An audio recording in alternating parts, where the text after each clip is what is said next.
Well, hello there, friend. I am Tech Dwarf and welcome to the land of the wise dwarves. This is level 1 in your quest to learning new knowledge. Today we are going to be learning about sprites. Now, to know about the meaning of sprites, let us scan through the pages of our trusty old forest guidebook.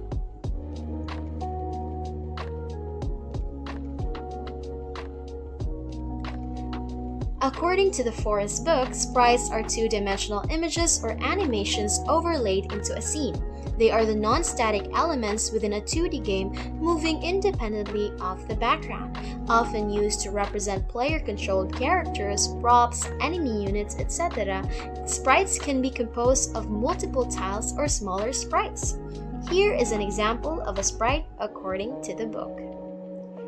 Well, are you by any chance familiar with the video game series Super Mario? As a trivia, the video game's characters in its earlier versions are sprites.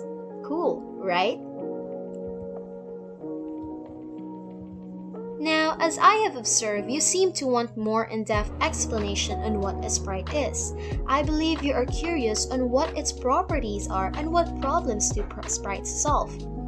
Worry no more, for the enchanted mirror of the forest is coming to the rescue. Let us all learn about the sprites, shall we?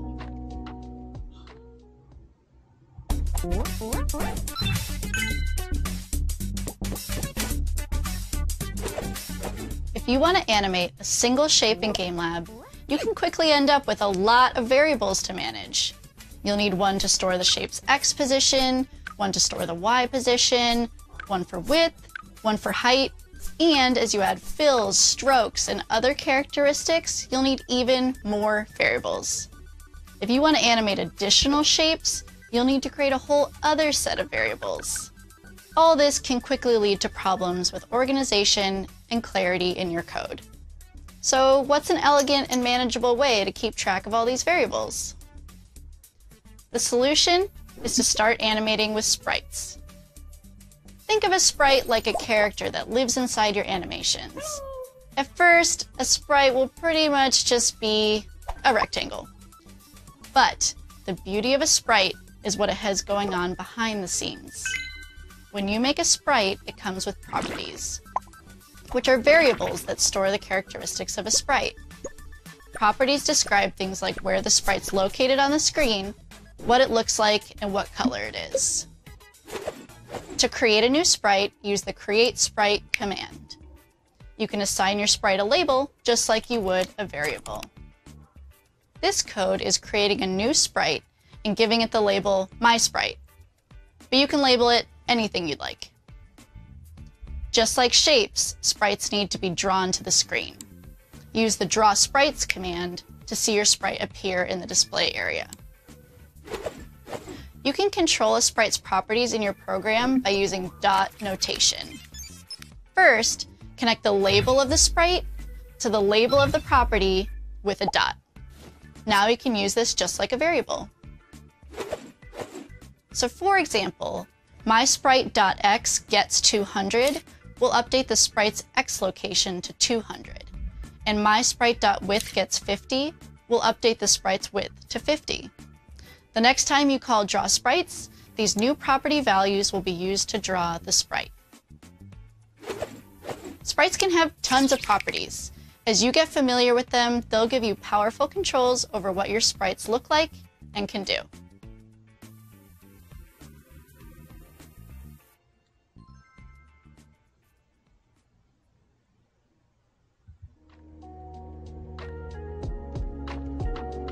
Sprites are sure interesting, right? The enchanted mirror before said that a simple rectangular shape can be a sprite as long as there are certain properties added to it. I'd say simple shapes are cute, but nah, kinda boring. Ever wonder how to create images for your sprites? Well, let's ask the mirror again.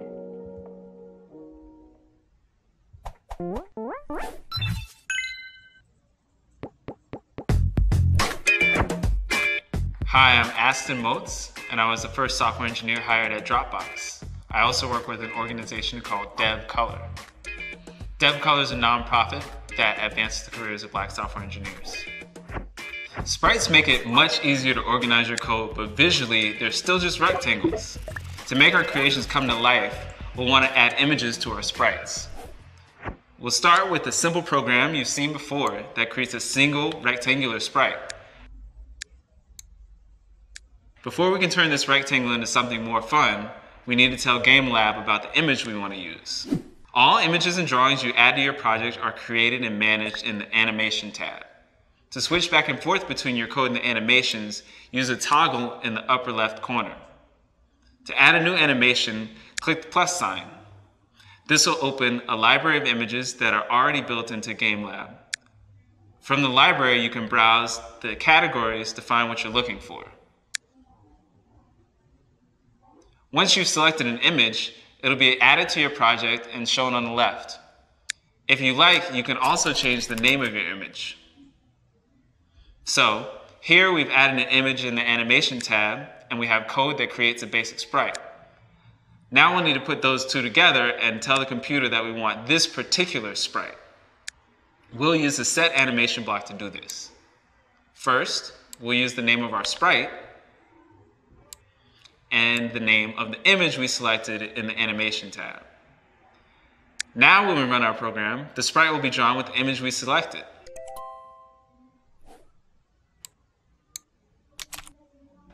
All of a sprite's properties can still be modified as usual to do things like moving across the screen. You're not limited to the images that come built into GameLab. You can also choose to upload an image from your computer or draw something yourself. In fact, you can edit any image in the Animation tab using the Pixel Editor. Using the different commands in the Pixel Editor, you can easily draw, erase, or modify images. To adjust the dimensions of an image, just make changes in the menu on the right side.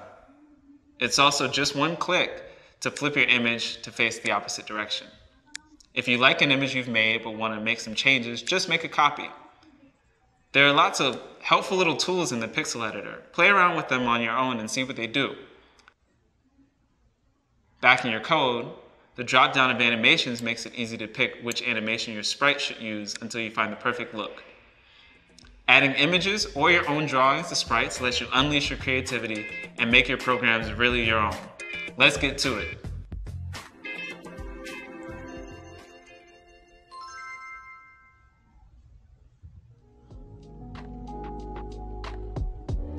A purple bunny? A smiling face? Such endless possibilities when it comes to making sprites. As much as I would like to stay and help you more with your quest, I have to go.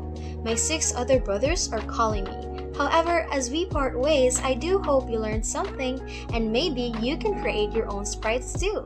Challenge yourself and have fun, friend. See you around!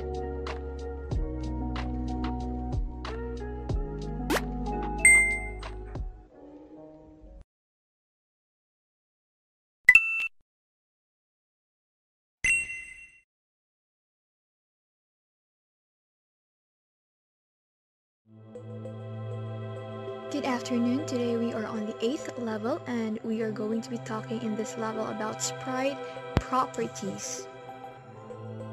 In this level, we have 3 main things to talk about. First, what are sprite properties? Second, the purpose of these properties. And the third will be in a separate video on how to apply sprite properties. But before we dig deeper and start, I have a question, or this is our question of the day. How can we use sprite properties to change their appearance on the screen? Now, we already talked about sprite, right? And what sprite is. Now we're going to be jumping onto its properties and how can we use these properties to change their appearance on the screen. Students extend their understanding of sprites by interacting with sprite properties. Students start with a review of what a sprite is, then move on to GameLab to practice more with sprites, using their properties to change their appearance. They then reflect on the connections between properties and variables. This lesson starts to dig into what makes sprites such a powerful programming construct, that they have properties that can be modified as a program is running. This lays the foundation for much of what students or programmers will be doing in the rest of the unit in terms of assessing and manipulating sprite properties to create interesting behaviors in their programs. Moving on to the different sprite properties. Sprite properties like variables are values that sometimes we want to just read and sometimes that we want to write to. When you drag out a sprite property, it will take on a different form depending on whether you are reading its value or writing it. There are a lot of properties that a programmer can set, and these include name, visible, scale, orientation, cycle, location, motion, travel, and Z order. So we're going to be having an example and we're going to be having sprite properties examples, okay? So sprites have several other properties that can be set by the programmer. First property is cycle. If given the cycle sprite command, the command also requires the sprite's name and a value for the frame count. A value of 1 will cause the sprite to cycle through all images in its list from list to listed to last listed. A value of negative 1 will cause the sprite to cycle through all of its images in the reverse order from which they were listed.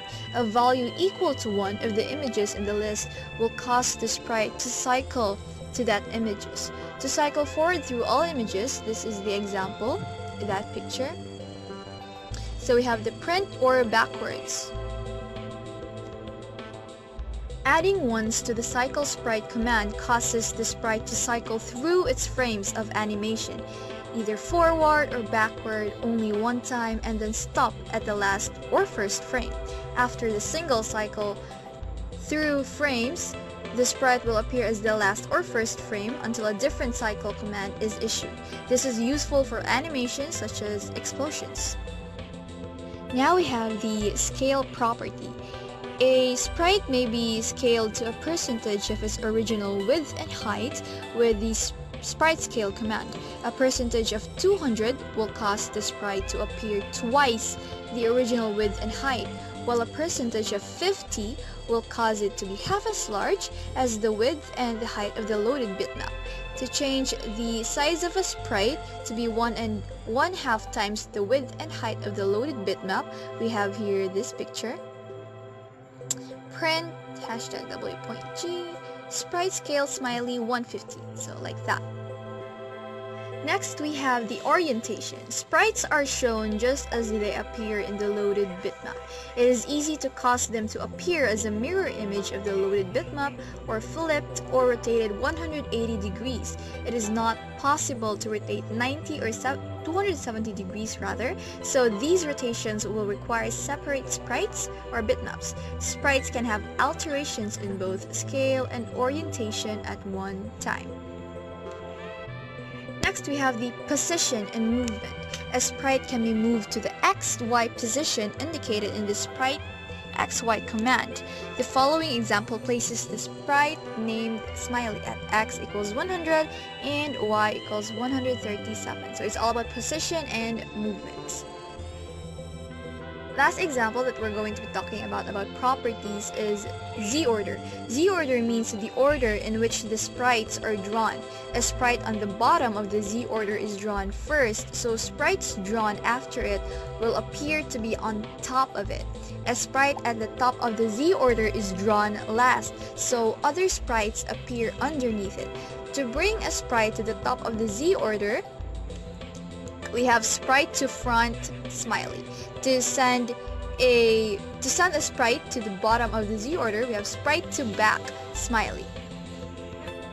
This level will not end here as we will still be having a video for the code.org sprite properties and its activities there. So watch this video and learn some more about sprite properties. Thank you!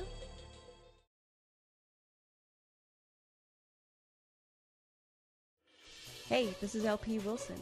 Let's do Lesson 8 of Code.org CS Discoveries Unit 3. Today we're going to be learning about sprite properties, which is a great way of changing the appearance of your sprites on the screen. Let's go! In Bubble 2, we are asked to make a prediction of where will this B sprite be created.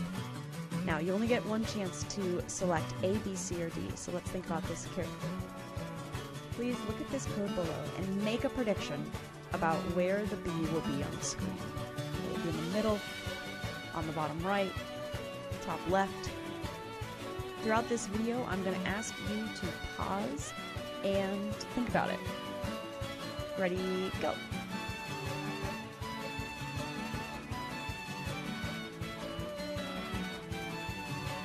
Beautiful. Okay, so here we've got variable B, and it creates the sprite at 200, 200. We know that's in the middle.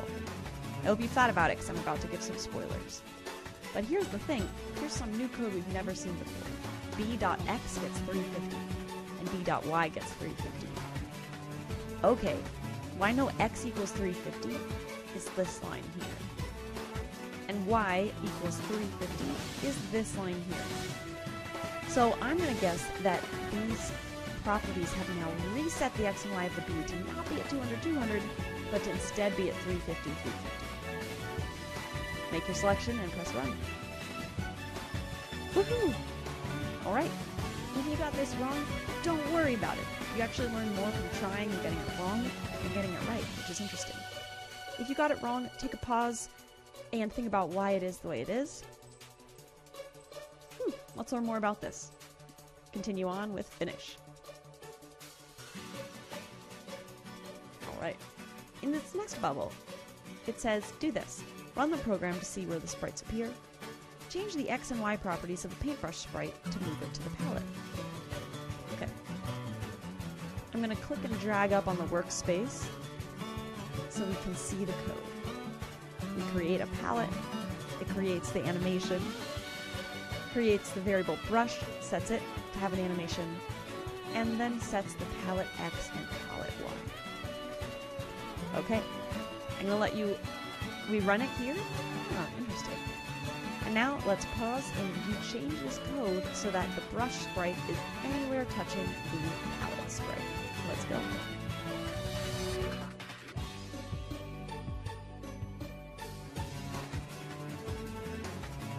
Alright. Well, I'm guessing I'm going to have to change the things about not the palette, but the brush, because I want the brush to move to the palette. But putting my mouse where I want the brush, I can view the X and Y coordinates. They show up right here. Okay, so anything in this area should be fine about X 100, Y 300. So brush.x gets 100. Brush.y gets 300. That's right. Nice. If you don't like this, you can change this around, maybe make the Y a little bit less. Any solution that gets the brush touching the palette will work. Let's keep going. Yes! Bubble 4 gets a little bit more interesting. It says, do this. Run the program to see how the rotation and scale blocks make the first two notes look different. Use the rotation and scale blocks on the last two notes to make them look different too. Okay, so we're going to be looking for a pattern we see in the code and using that same code block and that same pattern later. Okay, let's run it. Okay, so for this code, we want to have a different rotation and a different scale. Scale affects the size of the sprite for notes 3 and 4. Take a second and read this code. Look at each of the variables and try to think about which variable refers to which part of the code. Let's do that now.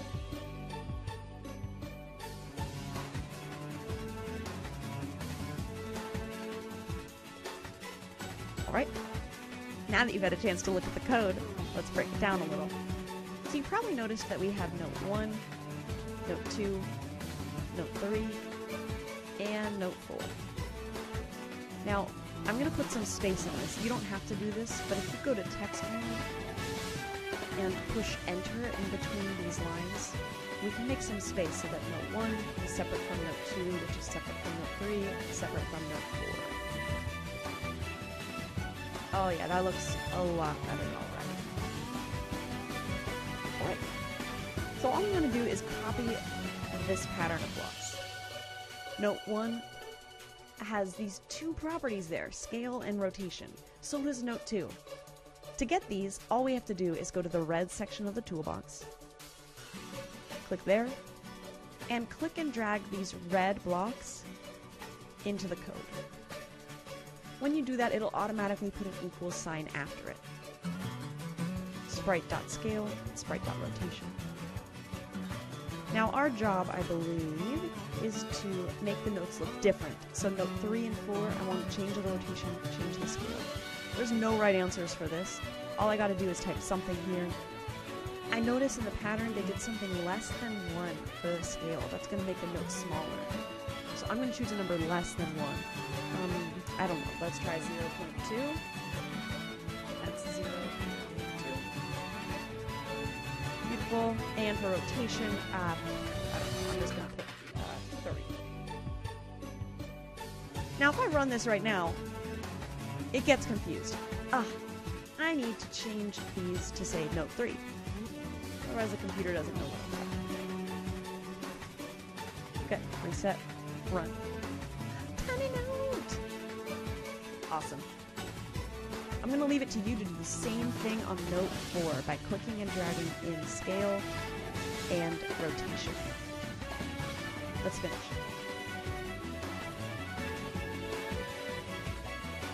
Alright, and bubble 5. Let's do these levels. Remember, for my class, just doing one is fine. Doing both is great for extra practice. Alright, let's start with scale property.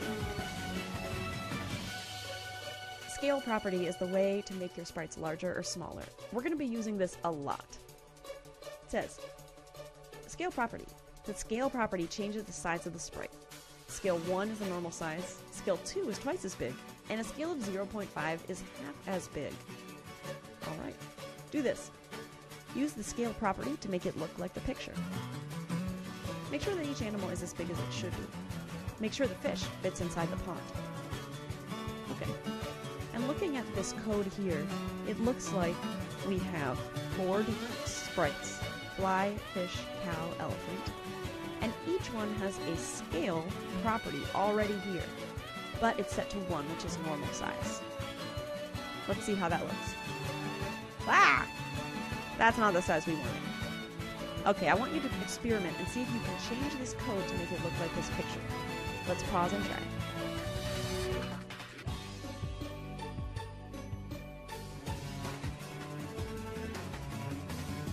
Alright. Now that you've paused it, I hope you found something that worked. Looks like we want to make these two smaller for sure. So I'm going to do 0.5 to start. See if that's right. For the elephant. And I'll do 0.5 for the cow as well. Alright. Not super bad. That looks right for the cow, actually. Let's make the elephant a little bigger. As you go, I'm not so concerned with you getting these exactly right. I'm going to try 0.7. More just trying it, reset, run the program, see what happens. 0.7 actually looks okay. Let's just see how 0.8 looks. I take 0.7, 0.8, anything in there. Okay. The fly and the fish are also too big. So let's try resizing those with 0.5. Fine, it might be 0.6, but I'm fine with that. Fly, let's make that 0.5 as well. Okay. So that's all right. Feel free to fiddle around with this. Just make sure you're able to resize sprites so that they look somewhat close to this picture. Great job. Okay, now we are about to go on to Bubble 6, which is the assessment level. I want you to try Bubble 6 on your own. And my hint for you is that Bubble 6 is really, really similar to Bubble 5. Notice how to make these sprites smaller, we had to use the sprite.scale and do 0 point something. Let's check out Bubble 6. Bubble 6, it says make it fit. The food is way too big to fit on the plate. Use your knowledge of sprite properties to make it fit. Do this. Run the program to see how big the food is. Use sprite properties to scale all the food sprites down so they fit on the plate. Okay, so the hint I'm going to give you is to check out the red section of the toolbox look at these sprite properties, decide which property you want, drag it into the code, and adjust it to make it fit. Because this doesn't fit at all. Okay? I believe in you. You got this. I'll see you on the other side.